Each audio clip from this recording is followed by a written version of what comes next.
ओम शांति। 3 दिसंबर 2022 के ईश्वरीय महावाक्य। पहले सुनते हैं मुरली के मुख्य पॉइंट्स। बाबा ने कहा, माया ने सबको अज्ञान अंधकार की रात में सुला दिया है। अभी रात पूरी हो, दिन आना है। बाप तुम्हारे लिए नवयुग बनाने आए हैं, तो बच्चे कुंभकर्ण की नींद से जागो।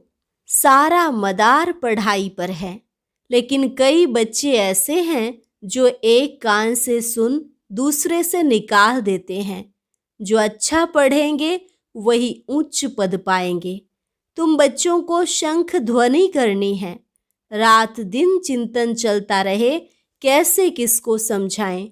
सर्विस में ही कल्याण है। जो ज्ञान को अच्छी रीति समझ जाते हैं, उन्हों की दिल होती है कि हम औरों को भी समझाएं।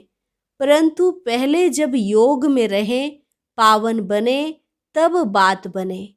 तुम्हें सर्विस पर अटेंशन देना चाहिए। जिस समय मुरली में जो पॉइंट निकलती है, उस समय उसी सर्विस में लगना चाहिए। बेहद सृष्टि के कल्याण के लिए बुद्धि चलनी चाहिए। बाप ने दिव्य दृष्टि द्वारा जो चित्र बनवाए हैं, उनका कितना रिगार्ड होना चाहिए। इनसे तो बहुत भारी फर्स्ट क्लास सर्विस होनी है। और लास्ट में बाबा ने कहा, हर एक को अपनी उन्नति का ख्याल करना चाहिए। संग के रंग में नहीं आना, सर्विस में बिजी रहना है, नहीं तो बहुत घाटा पड़ जाएगा।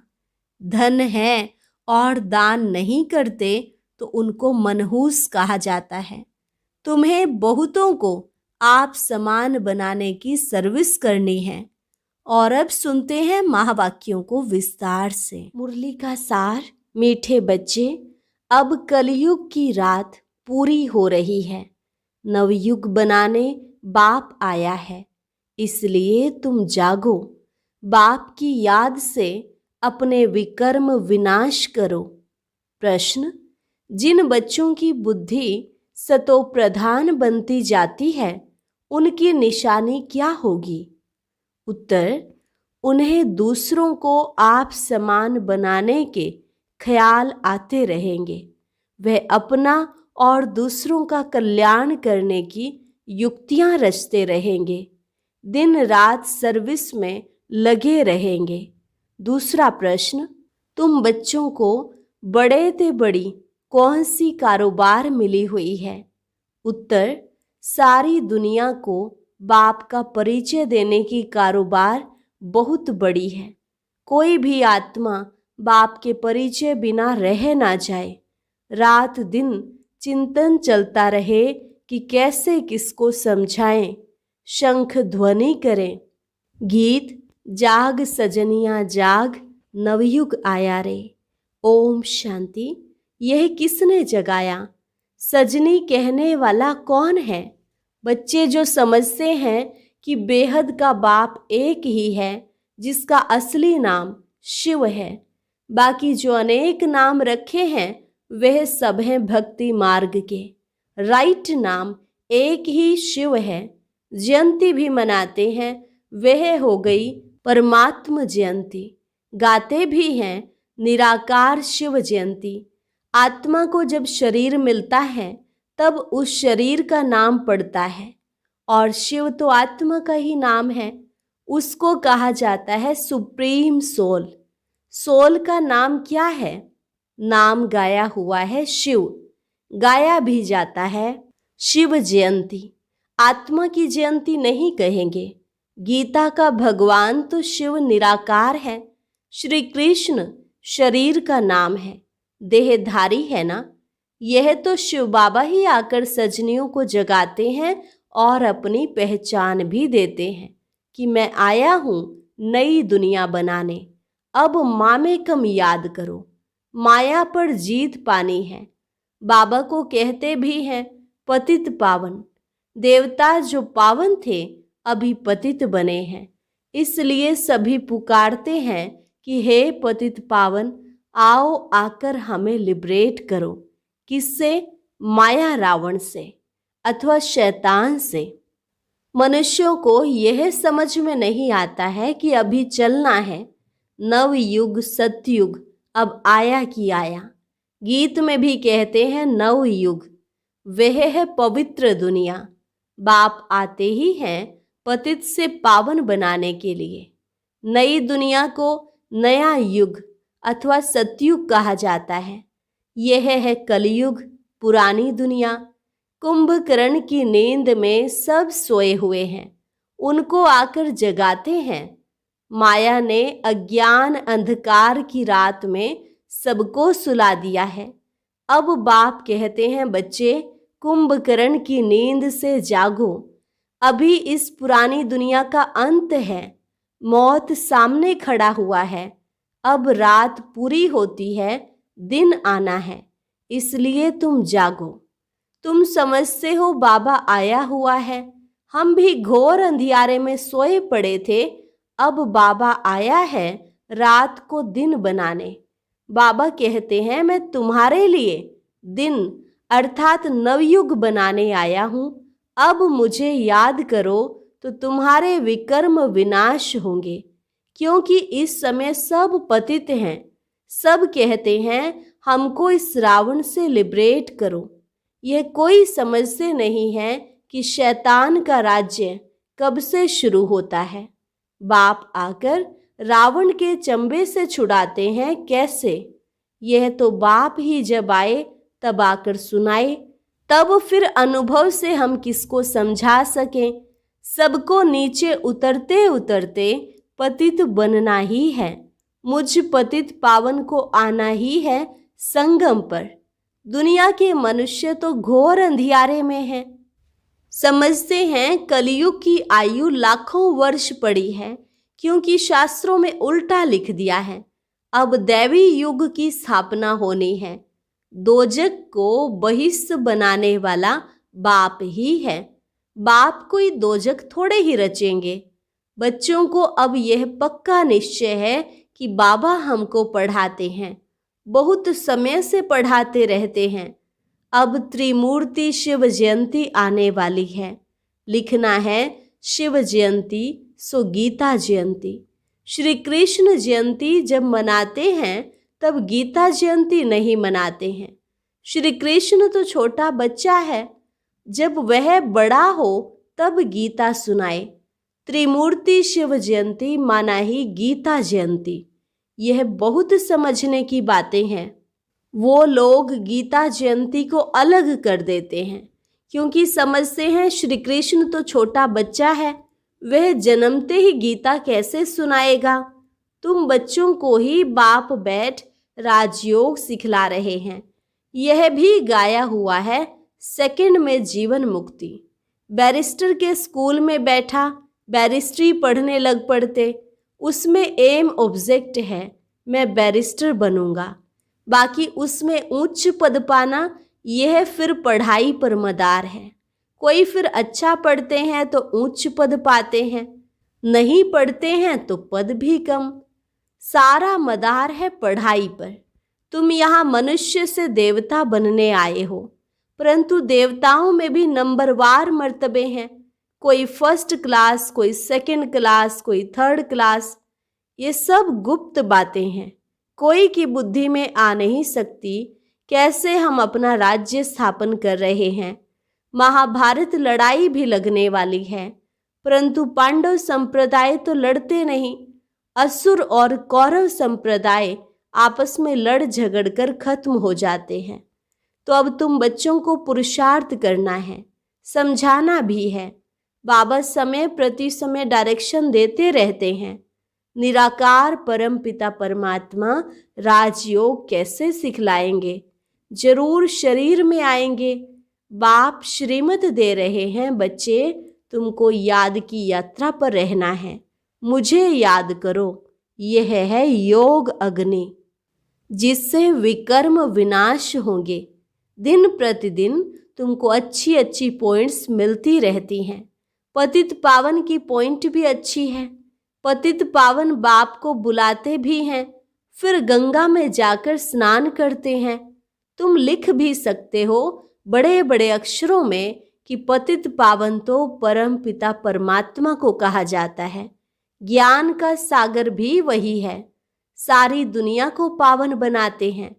सारी दुनिया का क्वेश्चन है ना, दुनिया पावन कैसे बने? गंगा जमुना आदि यह नदियां तो चली आती हैं। अभी कलयुग का समय है तो कुछ गड़बड़ होती है।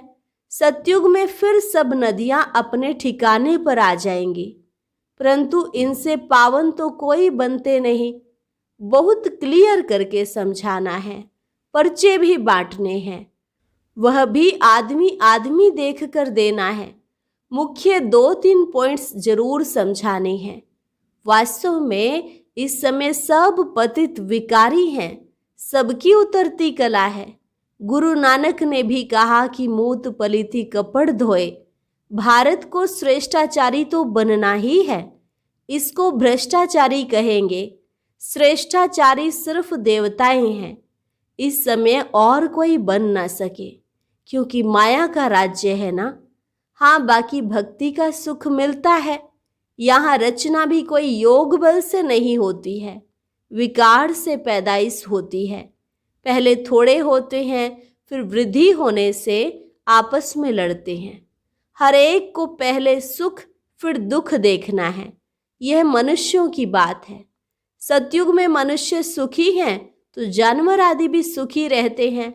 तो बाप समझाते हैं, ऐसे ऐसे लिखो। त्रिमूर्ति शिव जयंती सो श्रीमद् भगवत गीता जयंती। फिर समझाना भी है। जो समझते हैं उन्हों की दिल होती है कि यह बातें दूसरों को भी समझाएं। समझाने बिगर वृद्धि कैसे होगी? ड्रामानुसार जिनका जो पार्ट है समझने और समझाने का, वह अपना पार्ट बजाते हैं। भक्ति का पार्ट भी दिन प्रतिदिन जोर होता जाता है। गाया भी हुआ है, जब भंभोर को आग लगती है तब आंख खुलती है। तुम बच्चों को शंख ध्वनि करनी है। रात दिन चिंतन चलना चाहिए कि कैसे किसको समझाएं। सारी दुनिया को बाप का परिचय देना कितनी बड़ी कारोबार है। दुनिया कितनी बड़ी है, बहुत धर्म, बहुत खंड हैं। सतयुग में एक ही धर्म होता है, फिर वृद्धि को पाते हैं। यह भी समझते हो, प्रजापिता ब्रह्मा द्वारा ही ब्राह्मण पैदा होते हैं। ब्राह्मण वर्ण भी नहीं दिखाते हैं तो पैदा करने वाला भी नहीं दिखाते हैं। तो यह समझाना है, कौरव और पांडव दिखाते हैं, तुम हो ब्राह्मण। प्रजापिता ब्रह्मा कुमार कुमारियां हैं तो प्रजापिता जरूर चाहिए, जिससे भिन्न भिन्न बिरादरियां पैदा होती हैं। देवता, क्षत्रिय, वैश्य, शूद्र दिखाते हैं। बाकी संगम युगी ब्राह्मणों को गुम कर दिया है। गायन भी करते हैं त्रिमूर्ति ब्रह्मा, परंतु त्रिमूर्ति ब्रह्मा का अर्थ नहीं निकलता। उन्हों को देने वाला कौन? तुम समझते हो, निराकार बाप ने ब्रह्मा मुख द्वारा बैठ समझाया है। ब्रह्मा के मुख कमल से बच्चे पैदा होते हैं। जब तुमको सुनाए तब ब्रह्मा भी सुने।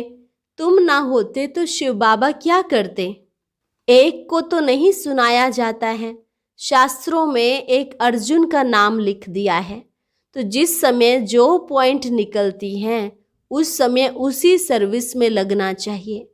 तुम्हें हर बात बहुत क्लियर करके समझाई जाती है, परंतु योग में रहे, पावन बने, यह मेहनत है। विष छोड़ना कितनी मेहनत है। विष पर ही झगड़ा होता है। तो बच्चों को सर्विस पर यह अटेंशन देना है कि पढ़कर पढ़ाना है। इस सर्विस में ही कल्याण है। ओना रहना चाहिए। जो नए आते हैं उनसे फॉर्म भराने वाले बहुत तीखे चाहिए। फॉर्म भराने समय यह भी पूछो, तुम साधना करते हो, मुक्ति धाम जाना चाहते हो ना? मुक्ति धाम का मालिक तो एक ही परमपिता परमात्मा है। वह बाप ही आकर पावन बनाते हैं। यह स्नान आदि तो भारत में ही करते हैं, और धर्मों में नहीं करते। वे फिर अपने धर्म स्थापक के आगे माथा टेकते हैं, फूल चढ़ाते हैं, महिमा गाते हैं। उन्हों को यह तो मालूम ही नहीं है कि पतित पावन एक ही बाप है। अभी क्रिसमस में क्राइस्ट का कितना मनाते हैं, फिर भी गॉड फादर को याद करते हैं, कहते हैं गॉड फादर, उनको पुकारते हैं। उन्हों को भी, क्रिश्चियंस को भी यह नॉलेज मिलेगी।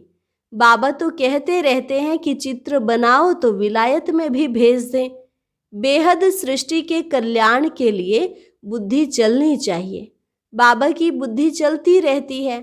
इन चित्रों का कद्र बहुत थोड़ों को है। बाप ने दिव्य दृष्टि द्वारा यह बनाए हैं। कितना रिगार्ड होना चाहिए। इनसे तो बहुत भारी फर्स्ट क्लास सर्विस होती है। ड्रामा अनुसार कोई निकलेंगे जो चित्र आदि बनाएंगे, आगे चलकर ऐसे बुद्धिवान बच्चे निकलेंगे जो सेवा में नई नई इन्वेंशन करते रहेंगे, जिसे देखते ही दिल खुश हो जाए। अंग्रेजी तो सब तरफ फैली हुई है। भाषाएं कितनी ढेर हैं।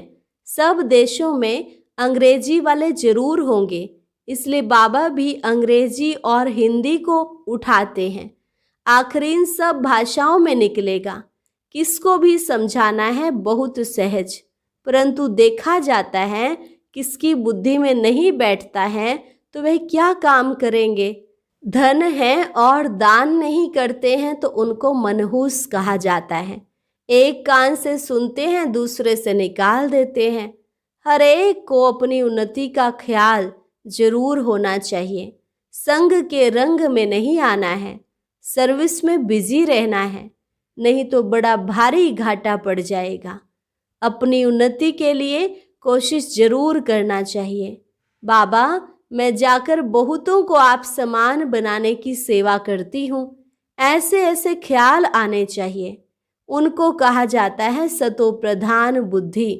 तमो प्रधान बुद्धि न अपना न दूसरों का ख्याल करते हैं, उनको बेसमझ कहा जाता है।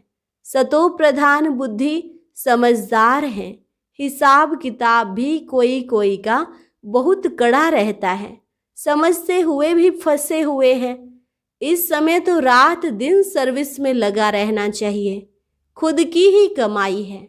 मुझे बाप से पूरा वर्षा लेना है, नहीं तो कल्प कल्प का घाटा पड़ जाएगा। पहले अपना कल्याण करेंगे तब दूसरों का भी कर सकेंगे। अच्छा, मीठे मीठे सिकिलधे बच्चों प्रति माता पिता बाप दादा का याद प्यार और गुड मॉर्निंग। रूहानी बाप की रूहानी बच्चों को नमस्ते। रूहानी बच्चों की रूहानी बाप दादा को नमस्ते नमस्ते, गुड मॉर्निंग। धारणा के लिए मुख्य सार। पहली पॉइंट, ज्ञान धन दान करने में मनहूस नहीं बनना है। अपनी और दूसरों की उन्नति के लिए युक्तियां निकालनी हैं। दूसरी पॉइंट, मनुष्य से देवता बनने की पढ़ाई पढ़नी और पढ़ानी है। सर्विस और पढ़ाई पर पूरा अटेंशन देना है। कड़े हिसाब किताब को योग बल से चुकतू करना है। वरदान, याद और सेवा द्वारा अपने भाग्य की रेखा श्रेष्ठ ते श्रेष्ठ बनाने वाले भाग्यवान भव। याद और सेवा में अपने भाग्य की रेखा श्रेष्ठ ते श्रेष्ठ बनाने वाले भाग्यवान भव। ब्राह्मणों की जन्म पत्री में तीनों ही काल अच्छे से अच्छे हैं।